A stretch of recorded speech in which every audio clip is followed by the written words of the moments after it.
अगर एक तरफ आपको ताजे फल मिल रहे हो और दूसरी तरफ बीज पड़े हो तो ज्यादातर लोग फल ही चुनेंगे, क्योंकि फलों में तुरंत संतुष्टि, आनंद और ताजगी मिलती है। लेकिन जो लोग बीज चुनते हैं वो जानते हैं कि उन्हें थोड़ी मेहनत, धैर्य और समय चाहिए होगा। वे जानते हैं कि बीज में न केवल भविष्य है बल्कि एक नई शुरुआत का अवसर भी छिपा है। आज का इंसान क्या कर रहा है?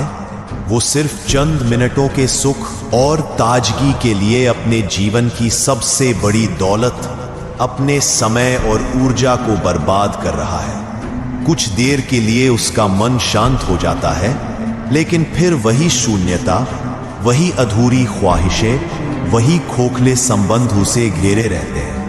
क्योंकि यह सुख, यह संतुष्टि सिर्फ फल तक ही सीमित रहती है।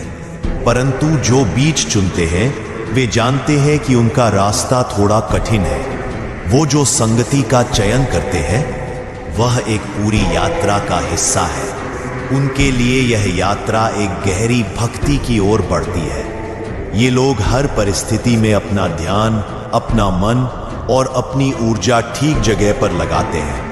उनके लिए यह जीवन किसी भक्ति का माध्यम है, एक सच्ची साधना का फल है। जो लोग बीज चुनते हैं वे जानते हैं कि हर कठिनाई के बाद फल मिलता है, एक ऐसा फल जो कभी खत्म नहीं होता, जो हर समय ताजगी और संतुष्टि देता है। आज का इंसान अक्सर उन लोगों से डरता है जो गहरे मार्ग पर चलते हैं, जो भक्ति, साधना और सत्य की ओर बढ़ते हैं। क्यों?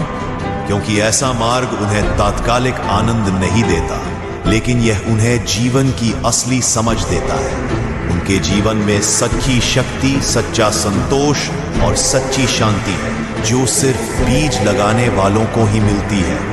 अगर तुम भी चाहते हो कि तुम्हारा जीवन असली फल दे, तो यह समझो कि बीज बोने के लिए तुम्हें मेहनत करनी होगी। जो लोग बीज बोते हैं वो जानते हैं कि उनकी संगति ही उनका मार्गदर्शन है। उनकी संगति ही उन्हें उस दिशा में ले जाती है जहां उन्हें हर परिस्थिति में अपनी सच्चाई, भक्ति और कर्म के प्रति विश्वास बनाए रखना होता है। याद रखो, सही मार्ग पर चलने वाले लोग हमेशा संकोच करते हैं, क्योंकि वे जानते हैं कि यही जीवन का सच्चा फल है।